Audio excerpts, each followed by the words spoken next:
In this third chapter of the London System opening, you're going to be learning a way to combat the King's Indian defense and the Gruenfeld defense with one opening reply. So let's get into it. So after d4, they go knight f6, we go bishop f4, they go g6. Now we're going to go knight c3. So this move will be the cure-all for both the King's Indian defense and the Gruenfeld defense. So let's go with the Gruenfeld first, d5. Now we're going to go e3. Nothing unusual here. We've seen this before. They're going to go bishop e7, and we're going to go h4. So don't panic. Don't panic. This move has been verified by both Leela and Stockfish as being sound and playable. So the plan is going to h5. We'll see what happens if they castle.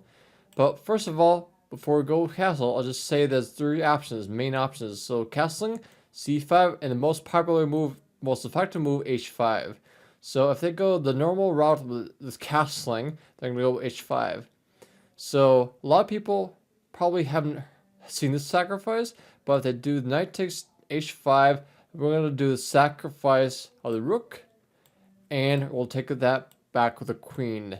And the plan is to go bishop e3 and queen h7 checkmate. So usually black goes f5 to block this plan. But now we have another route to go queen h2, just batterizing this c7 pawn, but they can't move the pawn because knight behind the c7 pawn will be lost. So they have to do a not going to move like knight a6. But even still, this position will be just dominating. The knight is really awkward, and now we're going to do knight, bishop takes knight. Pawn takes the bishop, and then bishop takes c7, and we're up a pawn. So what more can we want? We're up a pawn. Their pieces are really discoordinated, and we have a good position overall. So this is not acceptable for black. So to avoid that one, they can't take there. So let's say they go c5 instead. And we're going to do pawn takes g6. They take our pawn back. We're going to play queen e2. And the plan is after knight c6 to go castling queenside with a queen d2 move idea. After a6, try to plan on doing the queenside attack. We're going to go f3. The plan is to go g4 and swing around the queen to h2, bishop h6, and mating the black king with this take on g7 and queen h6, h7, h8 mate.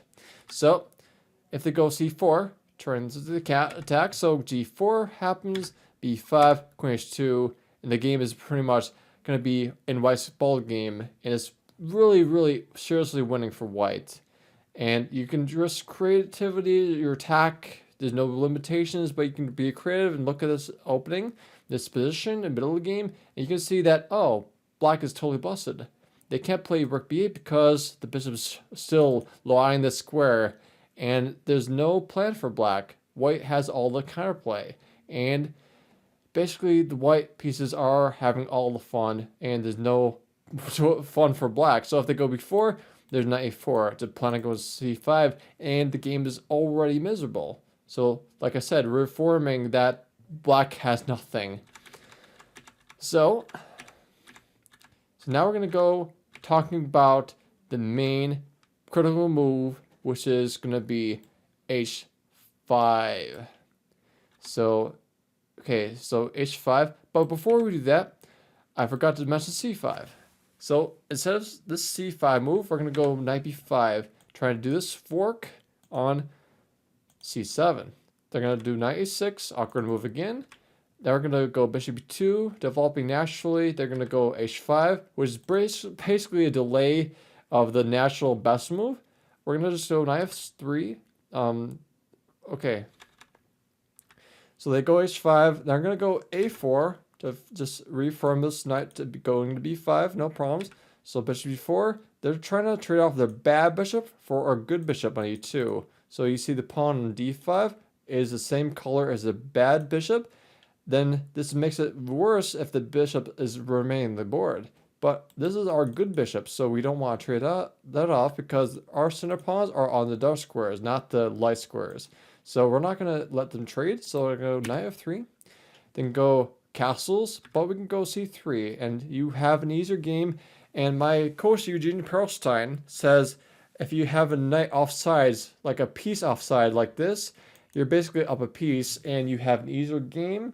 I'll say there's no doubt your game will be a lot easier to play than for black. So let's go to the main critical idea, which is h5, the best move I could say for black in this position. So now we go knight b5 again. So we're going to use a typical idea that Jobava, but over Jobava, a really good, strong Georgian GM, he played against Vesna Topalov. He's a former world champion from Bulgaria, and he beat him as white. So knight b5, he used it to the same plan. So knight e6, knight f3, Topalov plays c6, and Jobava doesn't mind. Knight c3 back. He goes knight c7, getting him in the game instead of knight e6, which was miserable. So basically 3 natural development, castles, knight e2. So the plan is to go c4, just getting out of the way to go c4. So knight e6 to attack the bishop, so we'll say no. Bishop e3, and later on, Badarva Jabava against Vesna Topalov won this game. So let's go talk about the other line, the other elephant in the room. Which is the King's Indian defense. So g6, there, bishop g7 instead of d5, bishop g7. So now we're gonna optimize what we learned in chapter 2.